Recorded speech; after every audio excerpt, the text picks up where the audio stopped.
So I made a commitment to say, you know what, if I ever make it, I'm going to help as many people as I can. So you got to find an opportunity. God has blessed everybody. You got to find a vehicle, an opportunity, something where you can make a difference. Let's go.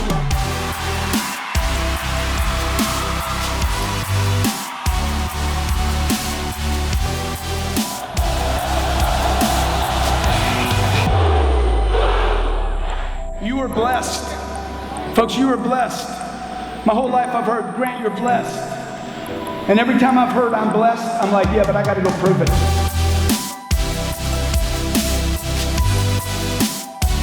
You're in the right place at the right time.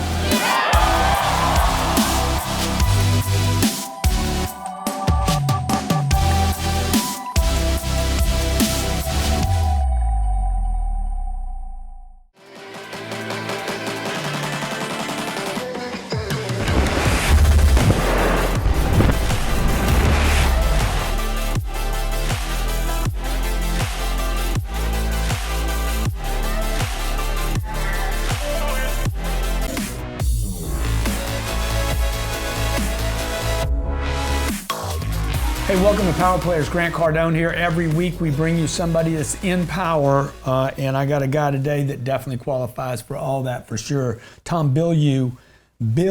He bills you, man. I wish I had that last name, dude. That's awesome. Co-founder of Quest Nutrition, a unicorn startup valued at $1 billion. Also co-founder and host of Impact Theory podcast. You've seen Vaynerchuk there. Ferris has been on it. Who else? Yeah. Michael Strahan, Vanessa Van Edwards is an episode that we have coming up, who wrote the book Captivate. Absolutely amazing. Had a ton of great So, dude, great to have you here. Okay. Great to be here. Okay. What's it like to have a company valued at $1 billion? It's amazing. Yeah, there's no two ways about it. And it's the classic story of the overnight success it took 12 years to get there. Yeah. So. But it was awesome, and it was everything coming together. It was us really wanting to build something that we were passionate about instead of just chasing money, which for me had turned into an absolute nightmare. So I got into business thinking that we'd build this technology company up, flip it, make some millions, be done, go do what I really wanted to do. And of course that turns into 8.5 years in total soul-wrenching misery. And so I went into my partners, I said, look, I quit, I can't do this anymore. Here's your equity back. If I don't cross the finish line, I don't think I should get anything for this. And I'm gonna go write screenplays, and that's gonna be my thing. In return, because film was my first love, I went to film school. I only got into business so I could control the resources, so I can control the art. And they were so stunned, they're like, okay, I leave. The investors? No, my business partners. Okay. And I'm pulling into the driveway at my house, having just quit, and they call, and they said, come on to dinner with us. And go out to dinner, and they said, we could do this without you, but we don't want to. And that gave me what I needed, which was to reconnect to something other than just the pursuit of money. And we agreed that we all wanted to do something that was passion-based, that would be focused on adding value to people's lives. And this is like back in 2008, I think about, when I went in and had that moment. And then we finally sell the company in 2010. We were looking at everything totally differently. We could see social media was going to be something special, so we invested really heavily into that. And we started asking a fundamentally different question, which was, can we build a business entirely predicated on value, where we no longer make a decision based on what's most profitable? We make a decision based on what adds the most value to our consumer base and, quite frankly, our employees. And we didn't know if it would work. We didn't know if we were about to squander everything that we had made on the technology This is company. After Quest? No, this is what leads into Quest. Okay, got it. So sell the technology company, decide to found a protein bar company, Quest Nutrition. Everyone told us we were crazy. It didn't make any sense. Market's totally saturated. What are you guys doing? You're never going to get there. Right. And we go in, and we believed in it so much, we were willing to just take crazy risks. What was the opportunity that you saw in the nutrition business? Because when you say that, I'm like, dude, just too many protein bars. Yeah. So our thing was none of them were metabolically real. So they either tasted terribly and had good ingredients, or they tasted great and had terrible ingredients. And we wanted to steer by your blood levels. So does what you eat actually give you a beneficial metabolic response? If it does, awesome, then we're going to get behind it. We'll do the hard work of making sure that it's actually producible, which was the really hard part, certainly back then. And we really came and changed a lot of things in manufacturing and the way that people think about manufacturing. We became our own manufacturer, started engineering our own equipment, because what would happen is, let's say you're a fitness enthusiast, you realize all the protein bars on the market are junk, you want to do something different, you go to a co-manufacturer, because you don't know anything about manufacturing, you just want to be a marketer. You go to the co-man, you say, hey, here's the bar I want to make. The co-man is what? The co-manufacturer. Okay, so what they do for a living is they do make. That for groups like yours. 100%. And so we went to all the same groups that everybody else went to, only to find out that they wouldn't take you. They're like, this bar can't be made, so you need to put like some liquid sugar or whatever to make it easier to produce. And that's when we realized we're either going to compromise the quality of the nutrition in the way that everyone before us has done, and the mission. Or the mission. Yeah. Or we're going to become our own manufacturer. And we decided to become our own manufacturer, and within 3 years we had, including warehouse space, we had over 300,000 square feet. It was just nuts. What was the cost? What was the cost of that to take on that kind of? Oh God. Millions and millions and millions. So we weren't buying the property, we were leasing, but the equipment alone, which we did buy, was millions and millions. Company gets valued at $1 billion. So are you going to sell it? I mean, or can you talk about what's going to happen? Sure. We took a small investment, so the company was actually valued over $1 billion. We took a small investment, which ended up being a huge amount of money. To us personally, it was purely diversification money. So this was for us to take personally. We weren't putting it back into the business. And that was known? Yes. But, okay. Yeah, that was the whole deal. Like, look, guys, we're in the very fortunate position. We don't need money. We had literally bootstrapped everything, owned the company totally, 3 guys, equal partners. And so our thing was, we just knew at any moment, like when you're running a business, at any moment, especially in the food industry, a salmonella outbreak, whatever, and you're just done. Right. And we didn't want to have built this thing and worked so hard for so long. So you want to take some chips off the board and be able to diversify. Exactly. Yeah. So we did that, ended up being just a massive financial windfall. How much money are we talking about? We're talking a lot. A third of the evaluation? No, we didn't sell that much. But it was, it was... A lot means, north of 50 million personally, I'll say that. Significantly north of that. Yeah. So it was a life-changing event. It put me in a position where I could ask, what do I really want to do? Right. And so at that point, as the company was evolving, my partners and I began to see things differently. And so it was a really simple thing to say, we've built this studio up inside the company. We've used social media in a way that nobody's done in our industry, certainly, and nobody really had done in any industry, the way that we had leveraged social media and content creation and all that. So I'm going to spin this off into a standalone business with the end goal of beating Disney at their own game. So, Tom Bilyeu, okay, we'll come back from break. We're going to talk about who this dude was before he's taking $50 million out of a business and saying, hey, that's a pretty cool deal, dude. You'd be able to get $50 million and not have to dissolve your position in the business and or put that money back in the business.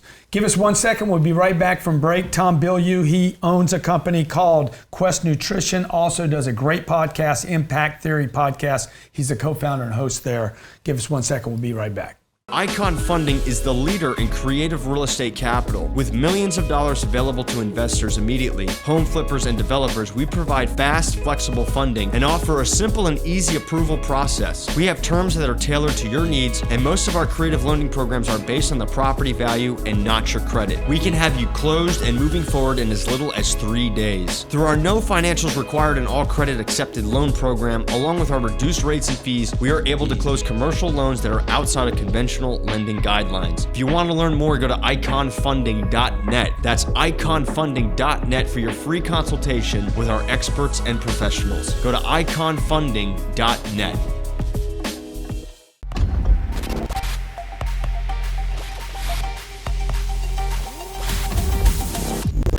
Get your marketing and copy right the first time and save your company from a $60,000, $70,000, $100,000 mistake, because you can utilize what you have already, generate leads, and make more money. You have to simplify the process and keep it simple, and that's what we do at Pixel 506. We will outthink your competition, create the fastest, most effective marketing and web design, and grow your business with leads and effective top-notch marketing strategies. Turn that $60,000, $100,000 mistake into $1 million profit. Sign up now at pixel506.com.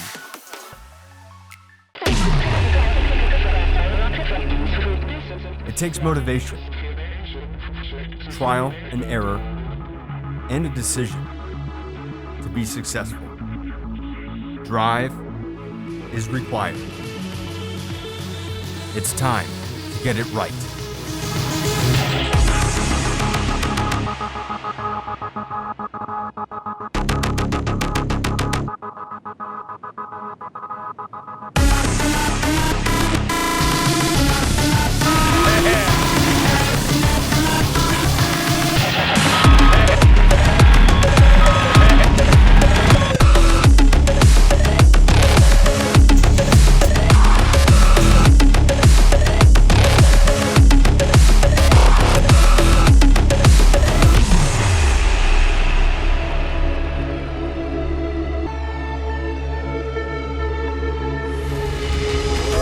Are you a small business who has employees that need health insurance? No problem. We at AG Capital have a brand new solution for you. AG Capital is a nationwide healthcare broker who works with every insurance and every healthcare provider to get you, the business owner, the best rates and the best protection for your employees. AG Capital will immediately show you how to add profit to your bottom line and show you, the employee, how to get a cheaper premium. Register now at agcapitalgroup.com. That's agcapitalgroup.com.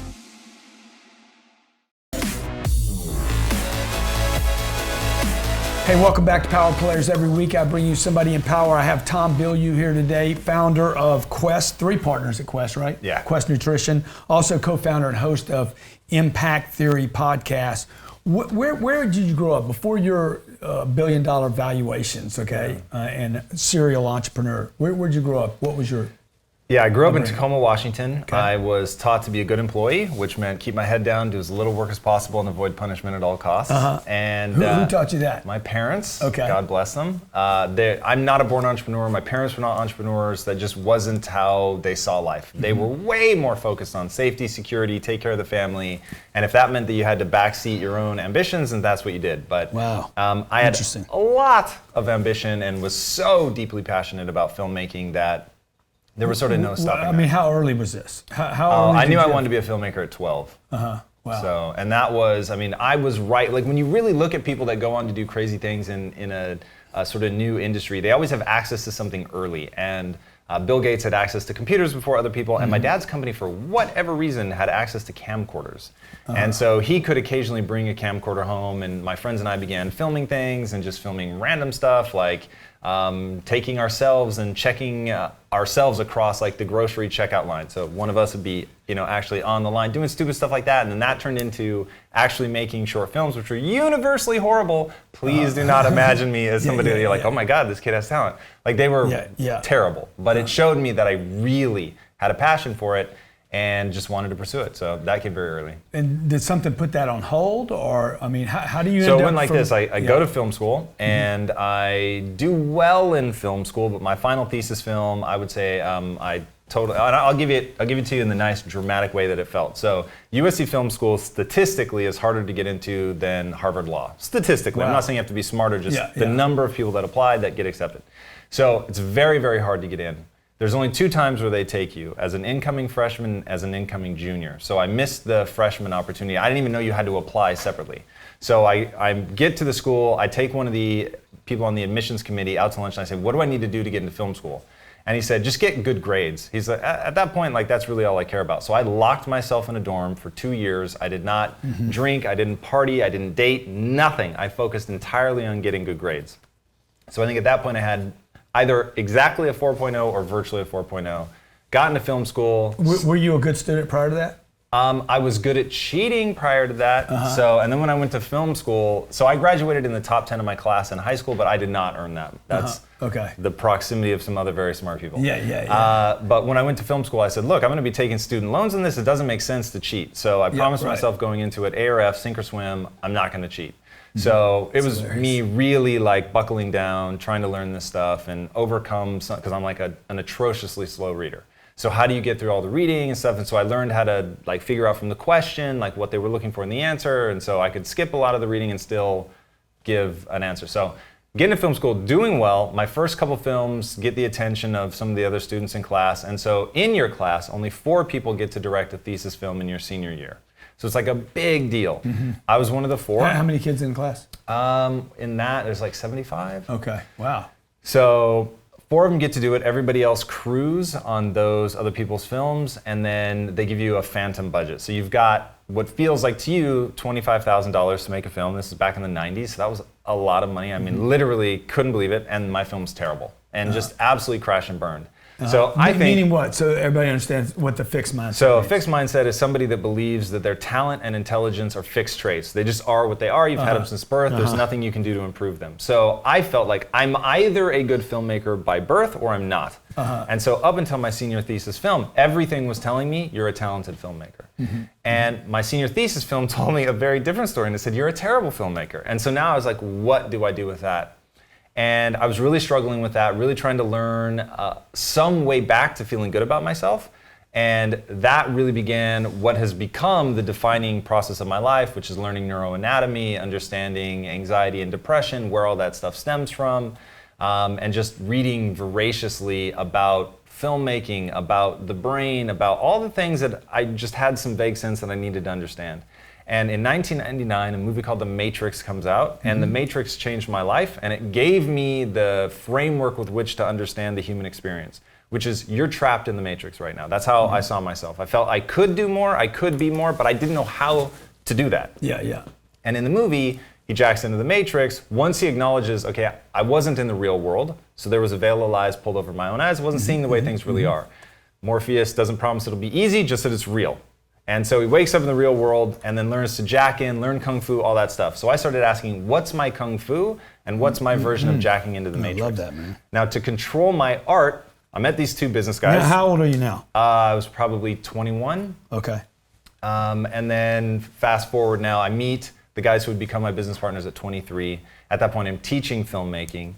And they come in, and as a slightly chubby kid in a morbidly obese family, growing up You have oh yeah, I used to be 60 pounds heavier. Wow. So How long ago was that?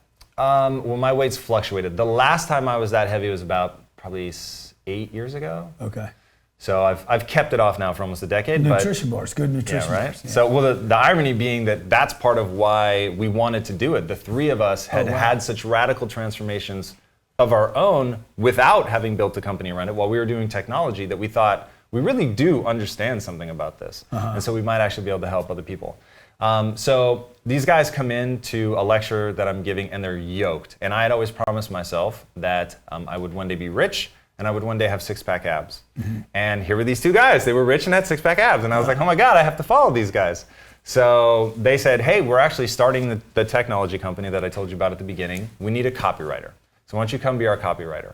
But don't think of yourself as a copywriter. You can do anything you set your mind to. You're just going to have to acquire the skills. So at the same time, I'm reading about people who are saying that you can acquire skills, the 10,000 hour principle. It wasn't called that, at least not when I was reading, but that same idea. And so I was really... So let me ask you real quick. I don't mean to interrupt your story, but Please. Do you think, I just want to talk about the fixed mindset. Yeah. Because I've had other people sit here and say, look, you're either an entrepreneur or you're not. Correct. It's in your DNA, and I'm like, I don't even know what you're talking about, the DNA thing, dude. How do I even calculate with DNA data? Right. So, what is your idea about that? Is it fixed? I am, and so Gary Vee, who I consider a dear friend of mine, it's ironic because we are aggressively opposed on this, even though I see eye to eye with him on so much. Yeah. I don't think anyone is born anything. So I think that you have natural inclinations. So there are things that you're going to get early wins on. Yeah. So Gary clearly got early wins from an entrepreneurial standpoint, and so it just made sense to him to go take the flowers and sell them back, and I totally get that. But the human animal has become the apex predator for one reason and one reason only. We adapt better than any other species, and you can actually see that in the genes, right? So they sequenced the genome. They thought they were going to see all these genes. Hang on, but we're going to go to break real quick. Stay with us. You're watching Power Players, all right? This is a $1 billion player right here. If you are a business owner who needs custom software solutions through Amazon Web Services to automate, speed up, and enhance your business so you can focus on what you do best, which is grow your company, let Nikos Computer Engineering get you started today. With a free consultation, CEO and owner Tim Clark has spent the last 10 years building custom software for companies around the United States. Whatever your need is, whatever industry, if you need efficiency, Tim Clark can help you. Nikos Computer Engineering knows that you value speed to market. That's why we have the fastest turnaround and software implementation on the planet. If you want to get started with Nikos, go to nikosce.com. That's nikosce.com to get started right now. Opportunity, it's what we live for. Financial freedom is created from opportunity. At Symmetry Financial, we are committed to getting hard workers, talented individuals who love to sell, who love to help others create a strong six-figure income. If you ever wanted to have everything you wanted in life, Symmetry Financial holds the key to get you there. We want you, the top talent, the best in the business, to join our team. Sign up now at sfgcareers.biz. That's sfgcareers.biz. Buying or finding a new home should not be stressful or boring. With over 14 years experience, Good Time Tommy has spent his time building strategies, tips, and content that will help you, the new homeowner or seasoned homeowner, get the best deal for your money. Educate, navigate, and celebrate. Because whether you're buying or selling, you're going to get more traffic to your property promotion on every channel, and watch as Tommy and his team work until you are satisfied. Your new home awaits you with Good Time Tommy and his team. Subscribe, like, and follow at goodtimetommy.com. That's goodtimetommy.com. Make 6 to 7 figures overnight as an expert in your industry. Monetize your knowledge, monetize everything you work for, and make it work for you. Russell Whitney, expert in knowledge monetization, has worked with some of the largest brands: Robert Kiyosaki, Tony Robbins, Kevin Harrington, and George Foreman, in building out content that made them kings of their space. Scale your business to a 9-figure brand, sell from stage, create events, build a sales team, and get moving right now under greatest expansion in business yet. Visit russellwhitney.com. That's russellwhitney.com to get started. Tom Bilyeu is talking about the human animal. Okay, now I'm gonna tell you, I'm a beast. I don't know if I'm an animal, but we're talking about here about adaptability. Yes. Okay. Can a guy change his path or gal change her path in the future and the destiny and all that? So you want to pick up on that, like. Yeah, so this is the central thesis of my life. Any human can become whatever they want without limitation. I'll just say it that grotesquely. I know some people waste their time pointing out all the ways that maybe right now we can't change. An inner city black kid that has no chance of making it could become a billionaire.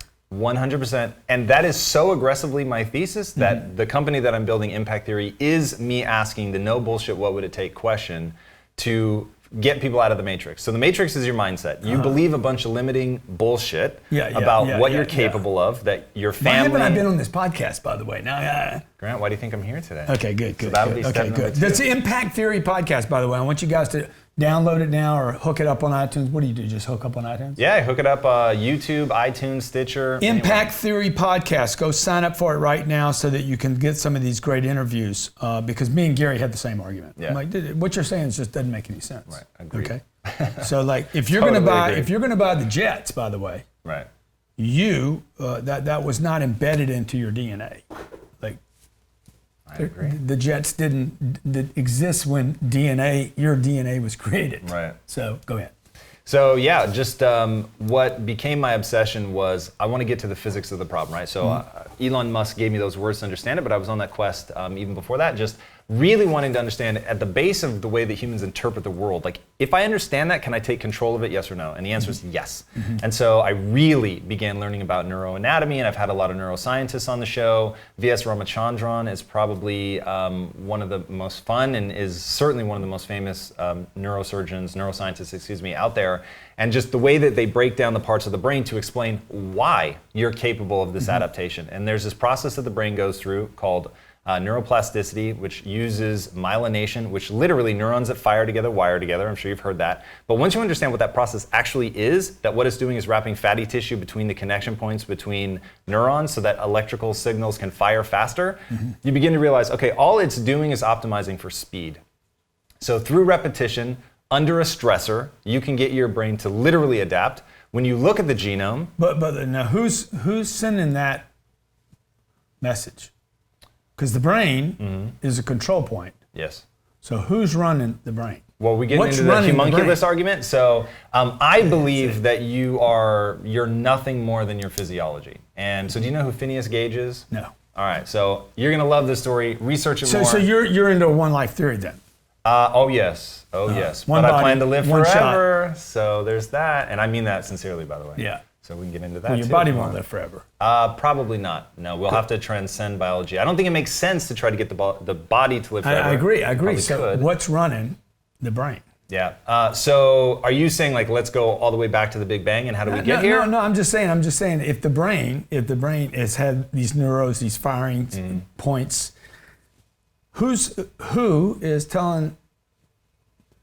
Who's sending the message? So it's a massively complicated interplay between your conscious mind and your subconscious. So your subconscious is what they call faster and vaster. So the subconscious, I think the way the subconscious communicates to you is through emotion. So the subconscious can read a situation very quickly, walk into a room, and something doesn't feel right. You're not even sure yet why. That's the subconscious. It then kicks it up to the conscious mind, which is your higher level of function, and now you have rational control. The part that you think of as you can then interpret the inputs that it's getting from the subconscious. But I think that the interplay between the two asks some very terrifying questions. But if you really want to freak yourself out, the right and left hemispheres of the brain are connected by the corpus callosum. Now, if I go into Grant Cardone right now and I sever the corpus callosum, you will actually have a sense of two distinct personalities. And they've had patients that do this, and they'll get one side of the brain is devoutly religious, is absolutely convinced that God is real, and the other side of the same brain is a total atheist, like aggressively so, in the same brain. Yeah. So it's like that to me is crazy and tells you just how much we are physiology. You coming from where you were, okay, to having $1 billion company, that is crazy enough. Okay, so if we can just focus on that, because this other thing, I don't think people are going to be like, okay, how do I apply this to my business? Well, I'll tell them how they apply it to their business, because this is like the critical part. Once you begin to realize that the human animal is an adaptation machine, that what makes us great is our ability to put ourselves under stress and then physically and mentally adapt to that, then it's like, okay, what are my goals? And now what do my goals demand of me? And then you work backwards to identify the skill set that you need to acquire. So imagine, hey, I'm some young, dumb kid who's teaching film school. I come in as a copywriter in a business. I know nothing about business whatsoever. So now what do I do? And these guys were like ultra aggressive. I was not lovingly mentored. This was like you throw them into the deep end and hey, if he survives, as a copywriter, awesome. but don't call yourself a copywriter. Exactly. So I had to go very quickly. All right, I want to be, let's say, the chief marketing officer. So there's a set of skills that stands between me and becoming the chief marketing officer. Someone has written those things down, either online, in a book. Now YouTube didn't even exist when I was going through this, but Jesus, the amount of information they have access to. So once you identify a hyper clear goal, I want to start my own business. I want to be the chief marketing officer, whatever. I want to be a world-class entrepreneur. Fantastic. I mean, was that the goal, or is the goal bigger at this point in your life? For me, the truth was I want to be rich. To fund the movies. Yes. Because you wanted to control the movie 100%. and not be pulled around by Hollywood or whatever they do. 100% accurate. Yeah. So I was obsessed with money. Yeah. But there's got to be a concrete path to that. So the concrete path was I needed to deliver enough value to these guys to convince them to give me a piece of the company so that I could have equity, which I did, by the way. By the time we sold it, without investing any money, I'd earned 10% in the company because my performance was so far above what any rational human being would give to their job that out of guilt, quite frankly, and a desire to keep me, they gave me a piece of the company. Yeah. So that to me is just identifying where you're trying to go. I'm trying to get rich. Awesome. How do I get rich in this context? I need a piece of the company because it's the only way, right? If I'm trading time for money, I'm never going to get rich. Right. I might pay bills, but I'm not going to get rich. Right. So I need equity. Fantastic. What do I have to do? Outperform. And I would literally ask them, like, Sweat what equity. are you looking from me? What would you need to see for that to be real? And then they give you outrageous things that you have to hit and do and all that stuff, and you just fucking do it. Yeah. So that was a matter of knowing what my goal was, working backwards through the skill set, understanding the way the mind adapts, that if I were giving it enough information, if I were practicing, like back then it was CPC advertising, I had to become a ninja. Our business was predicated on Google CPC, period.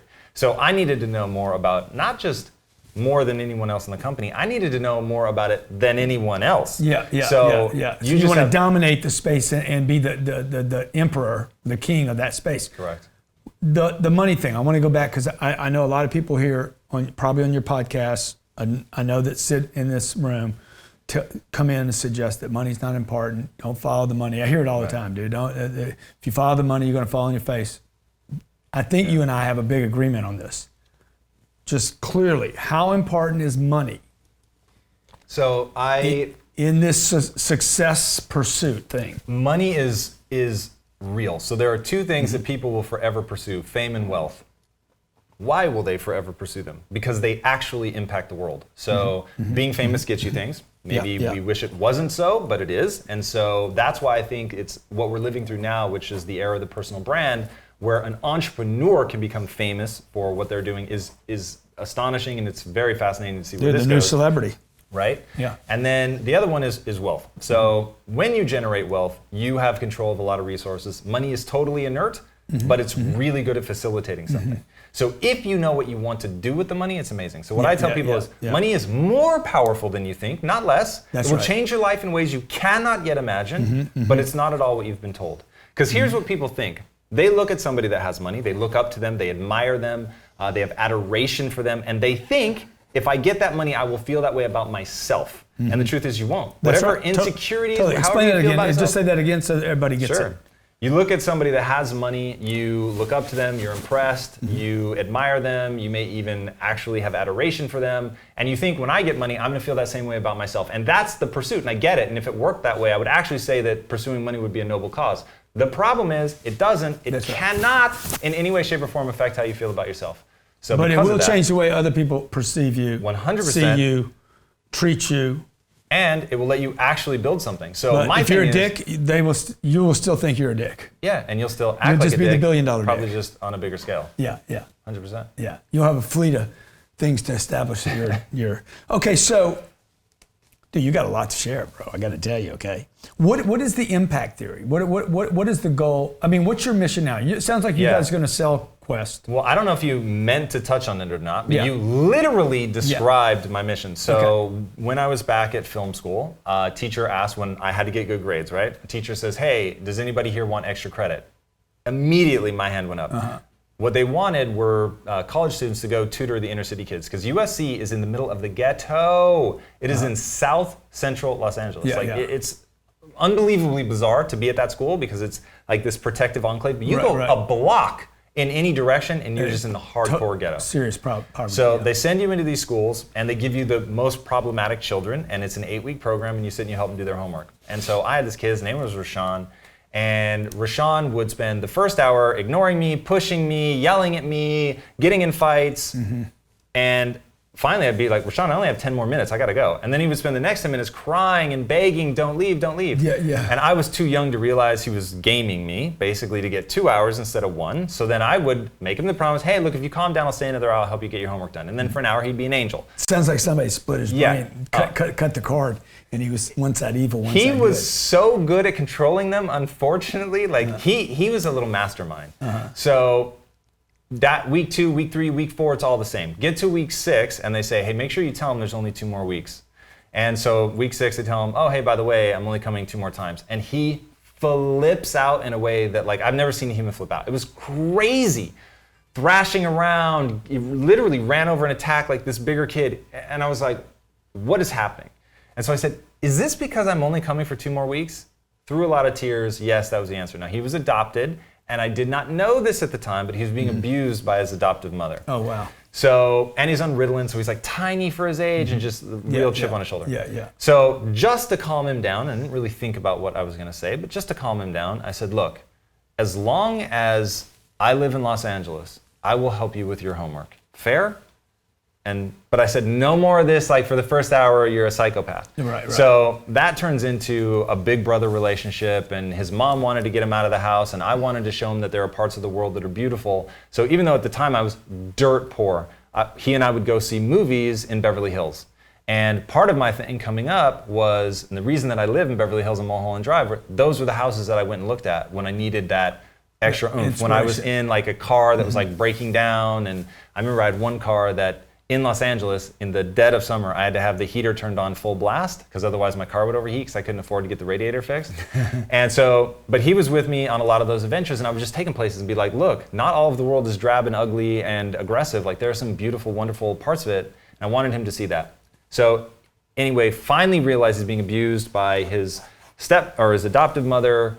He gets taken away by protective services, and I was with him for about 8.5 years. So this is about 6 years into our relationship. And he asked that I be the person that saw him through the court system. So I was his guardian through the court system. I helped him get into foster care, got into foster care, and then they just kept moving him farther and farther away. And so we ultimately lost contact when they moved him out to like Victorville, which is like 2 hours away from where I was. And but that planted a seed. And then when we started manufacturing at Quest, you're of course going to go back into the inner cities, the only place you can afford enough square footage, which means that your local workforce is going to be in a very similar situation that he was in. When you took over the manufacturing. Correct. So okay. And so once again, I found myself surrounded by all these, 19, 20, 21-year-olds that reminded me of Rashawn. And I was like, it's the same thing. Like their frame of reference is so diminished and impoverished, they can't imagine a world beyond where they live. And the notion that the hood doesn't want to see you get out, right? Right. So they just have this mentality of, I'm going to be here for the rest of my life. Yeah. And I started asking the question, what would it take? No bullshit. What would it take to give them an empowering mindset? Because that's what I believe is the difference, right? I don't believe in DNA, I don't believe in any of that bullshit. I believe you've got a human animal, it's an adaptation But you machine. do believe in the limitations of the brain. I believe that the DNA is a limitation. Sure, but think of it this way. Yeah. So I believe that you could go. This is a conversation we should have sometime because. Yeah, absolutely. And I don't think that we're capable of anything today. You started today with saying, "Hey, man, I grew up in a family where stability and security were reinforced every day." But somewhere along the line, you're like, "All right, I'm gonna risk the safety, the security, and the stability because I wanna figure out some way to produce TV movies, So what's running that operation right now is to me is imagination. Something existing outside meat. That you have this imagination. You see, Well, so the reason I can never get behind that is I'll tell you the story of Phineas Gage. All right. So Phineas Gage was considered one of the most likable people. He was a railroad foreman, one of the nicest guys ever. Everybody wanted to be on his team. He was hitting a tamping rod, which is like a 3-foot.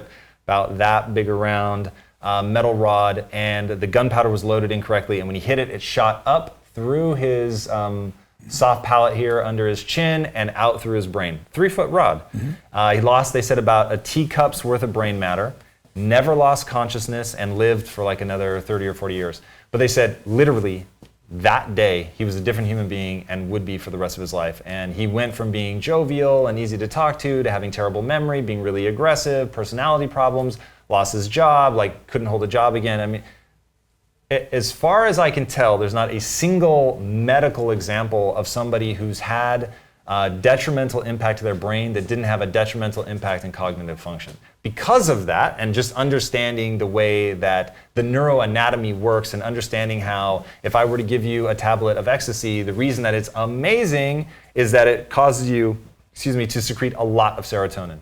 So it takes a physiological root.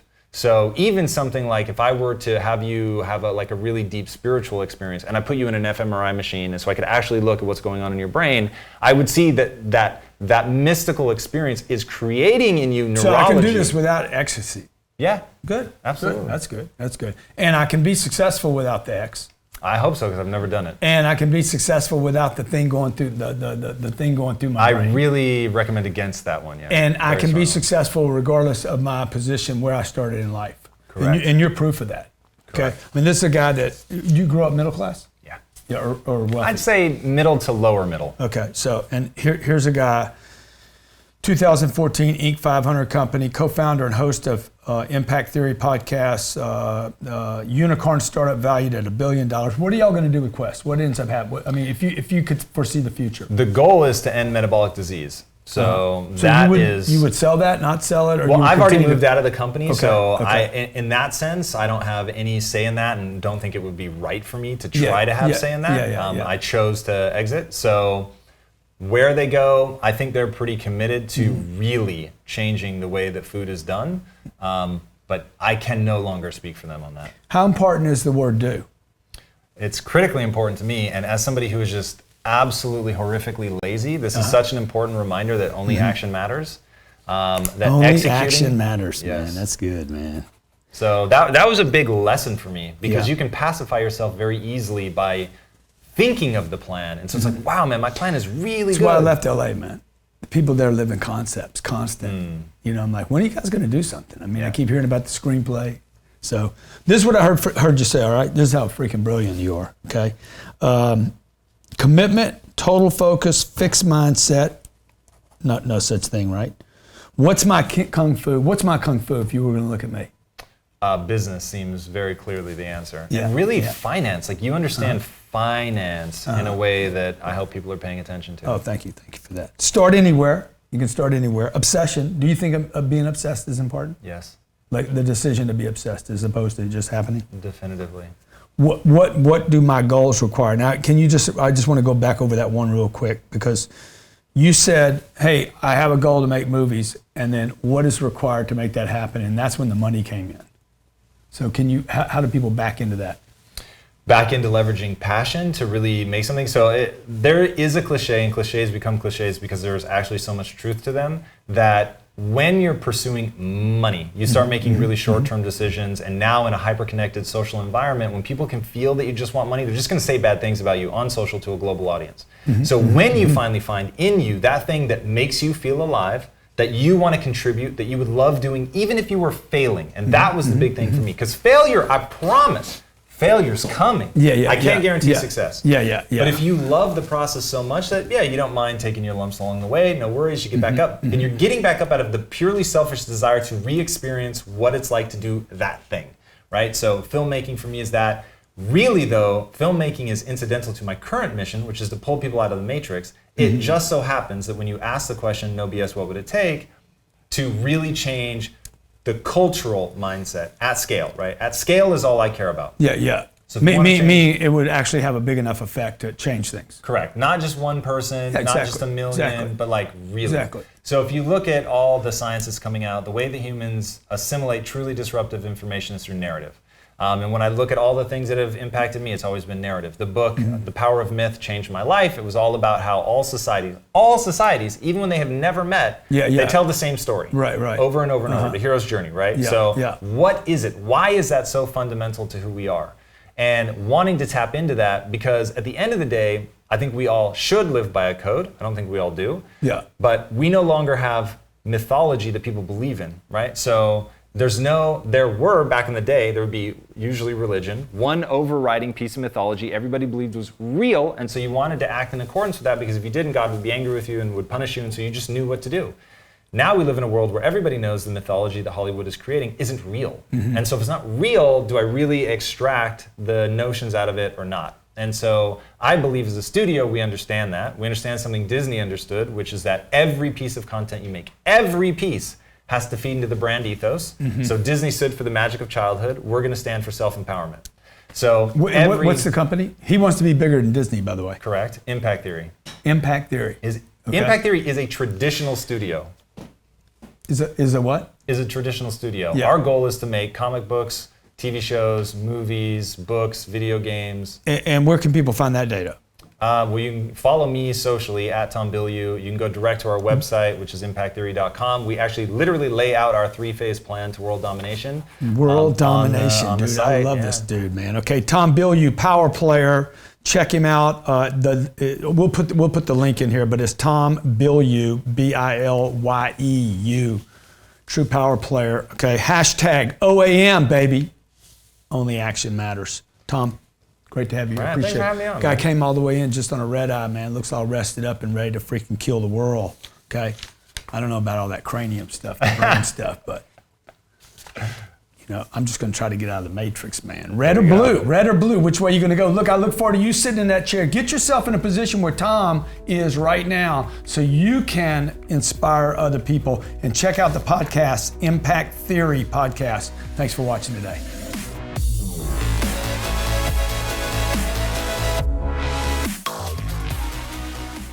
Are you tired of buying ads? How much would 5 times more visitor from search engines like Google or Bing do for your business? Link Research Tools helps you increase that free organic traffic, with companies like Hertz, MTV, and LinkedIn have increased their revenue as much as 600% using Link Research Tools. We have offerings to get your business to become the dominant force on the internet. The secret of internet traffic is what we give you, and we convert that traffic into cash flow for your business. Learn more at linkedresearchtools.com. That's linkresearchtools.com and sign up now. Are you an accredited investor with $350,000 in the bank, liquid, earning less than 0.5%? Hey, my name's Grant Cardone. I started with $350,000 years ago investing in multifamily income-producing real estate, and today that real estate is worth over $550 million. That's right, over $500 million that pays me every single month returns of 6, 8, 10, 12, 15, 20, and even 25%. I want you to come partner with me at CardoneCapital.com. If you love real estate, you like passive income, you like positive cash flow, if you like appreciation over long periods of time, if you're willing to be patient, let me go to work for you. Come invest with me. CardoneCapital.com/invest now. This is only accredited investors, $350,000 liquid in the banks. Come invest with me now at CardoneCapital.com/invest now. February 2018 marks the biggest event yet at the Mandalay Bay, Las Vegas. Over 10,000 people will come. 10,000 people will learn from the greatest minds in business. 10,000 people will gain the knowledge to finally reach success in their life. Are you one of the 10,000? You should be. Do not stop yourself from what you deserve. You do the middle class thing, you will be in mystery your entire life. Get your ticket now at 10xgrowthcon.com. That's 10xgrowthcon.com. All the great ones do. They all committed first, and then the creativity followed.